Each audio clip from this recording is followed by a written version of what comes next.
Yes, also for asking, are we there yet? Many, many times. The question is included in the parenthood package. Unfortunately, there is no unsubscribe button. Because remember, the phone habit is often shared. The child expects the screen, but the parent expects the silence. Boredom is not emergency, because sometimes we react as if it is. Children, boredom and screens. Part 2. What to do instead of giving the phone. Hi and welcome back to Cyber Papa. This is part 2 of our episode about children, boredom and screens. In part 1 we talked about why boredom is not always the enemy. We talked about how parents often give screens very quickly because screens work. They bring silence, they bring calm, they solve the problem quickly, at least on the surface. But we also talked about what children may lose when every bored moment becomes screen time. They may lose practice in creativity, practice in independence, practice in emotional regulation, and practice in simply being with their own thoughts. Now, in part 2, I want to focus on the practical side, because the question is not only what do children lose when we always give them a phone. The real question is, what can we do instead? What can we do in the car? What can we do in restaurant? What can we say when a child keeps repeating, I'm bored? And how can we change the habit without turning our home into a battlefield? So let's continue. Question 11. What about car trips? A parent may ask, what about the car? Long drives without screens can be a nightmare.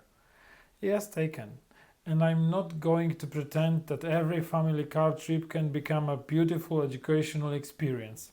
Sometimes it's raining, everyone is tired, someone is hungry, someone dropped a toy, someone needs the toilet 5 minutes after you left home, and someone asks, are we there yet? After 7 minutes. So yes, screens can help in the car, but again, they do not to be first. You can create a simple rule. The first 20 minutes are without screens, or we use screens after we leave the city, or first we listen to music or an audiobook, or first we play one game together, then later the screen can appear. This teaches patience. It also teaches not that car is not automatically a cinema. The car can also be a place for conversation, for music, for looking out of the window, for asking strange questions, for counting tracks, for arguing about who saw the yellow car first, for listening to stories, and yes, also for asking, are we there yet? Many, many times. The question is included in the parenthood package.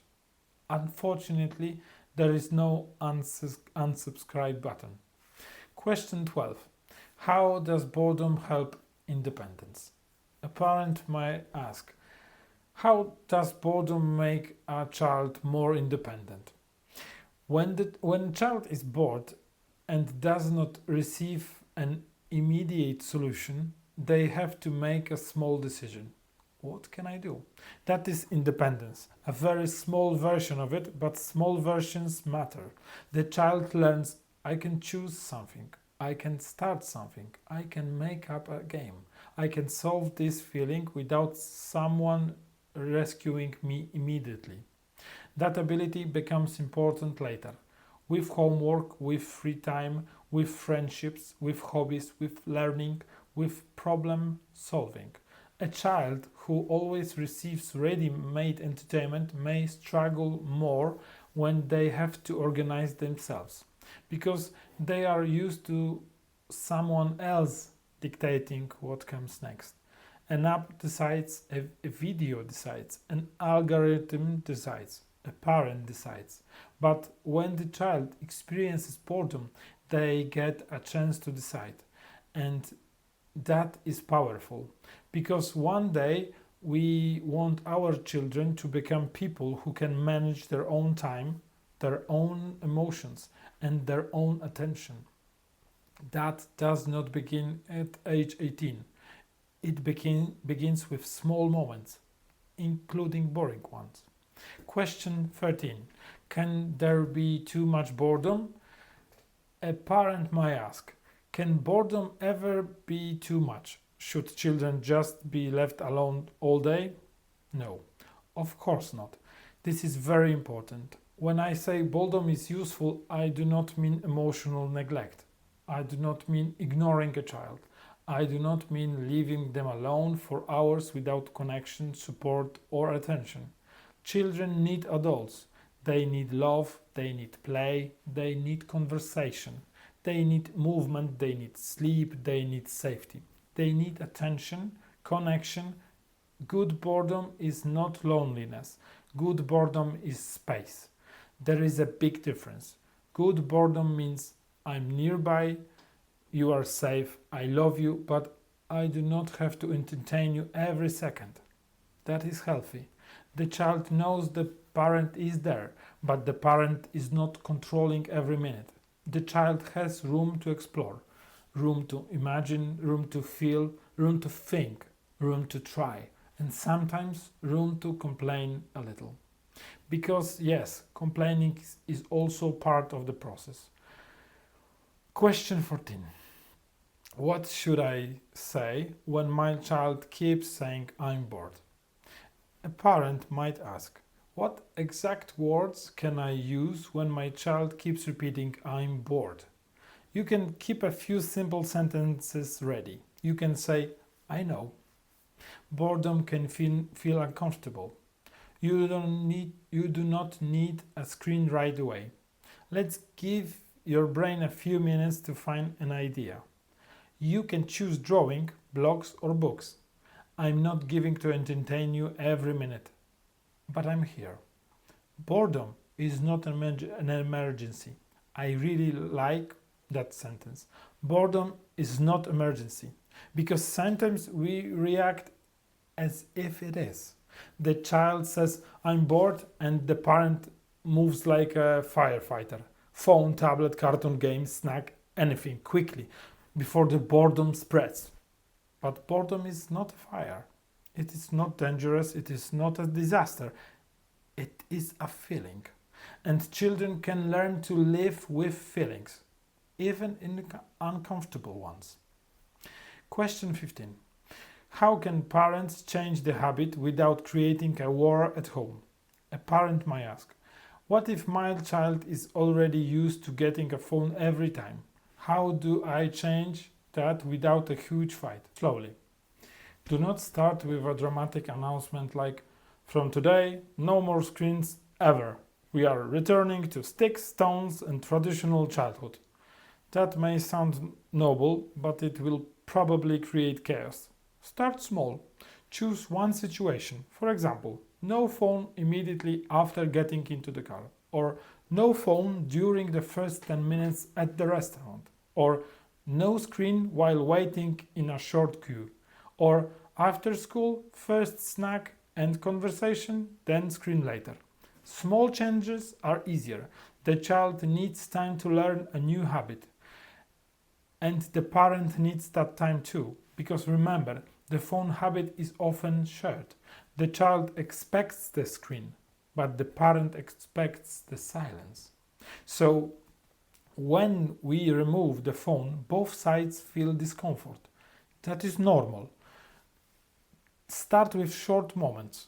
5 minutes without the phone, then 10, then 15. Not as a punishment, not as a battle, just as practice. You can even say, we are practicing waiting. We are practicing being bored. We are practicing finding ideas. It may sound strange at first, but it is honest. These are skills, and skills need practice. Question 16. What is the biggest message for parents? A parent might ask, what is the one thing I should remember from this episode? Remember this. Boredom is not a back in childhood.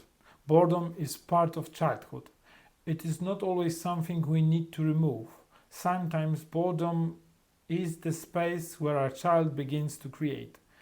It is where imagination wakes up. It is where patience grows. It is where independence begins. It is where children learn. I can handle this feeling. I can wait. I can think. I can invent something.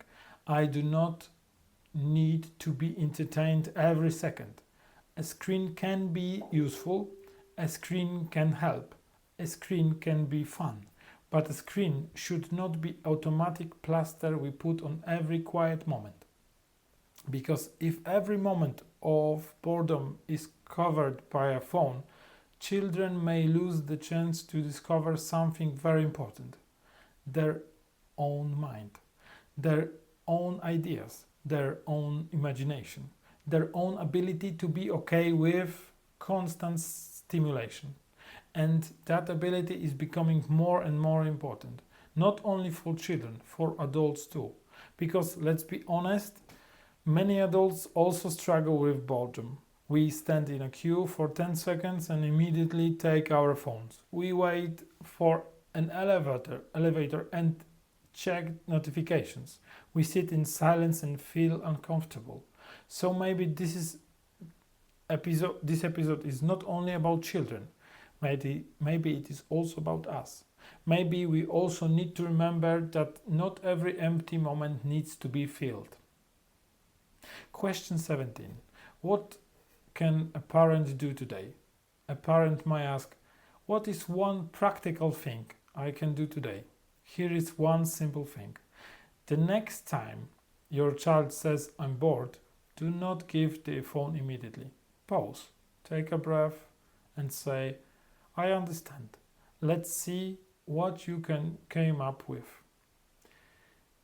Then give them a few minutes, not an hour, not a whole afternoon, just a few minutes. At first, there may be frustration, there may be complaining, there may be dramatic citing, and there may be a face that says, my parent clearly does not understand how serious this situation is.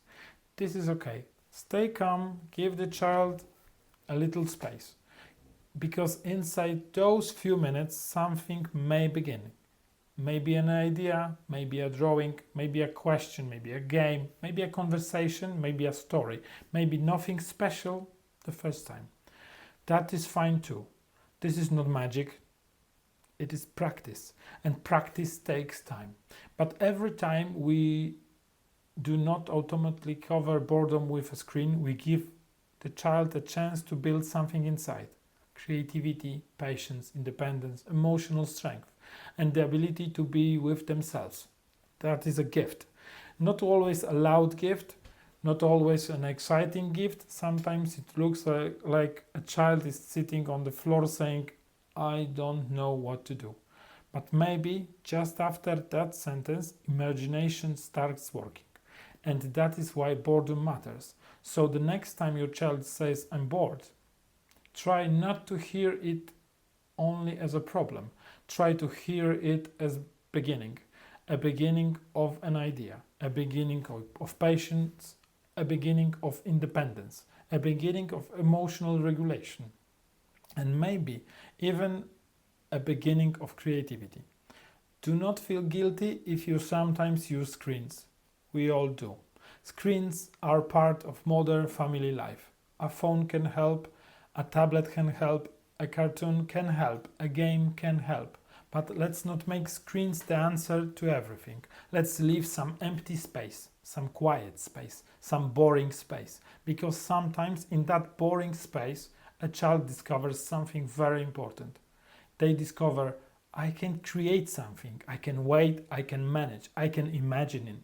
I can be okay without constant entertainment. And that may be one of the most important things they learn. So today, try one small experiment.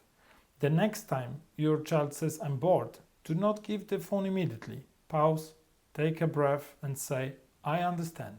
Let's see what you can come up with. Then give them a few minutes, maybe they will be complaining, maybe there will be dramatic sighting, maybe there will be a strange phrase that says, my parent clearly does not understand the seriousness of the situation. This is okay, stay calm, because this is practice. Practice in waiting, practice in thinking, practice in feeling, practice in creating. And every small moment of patience matters. Thank you for watching Cyber Papa. In this episode, if this episode made you think about how screens work in your family, share it with another parent. And tell me in the comments, what do you usually do when your child says, I'm bored? Do you give a screen? Do you wait? Do you offer ideas? Or do you say, good, boredom is where creativity begins? I would really like to hear your answer. See you in the next episode.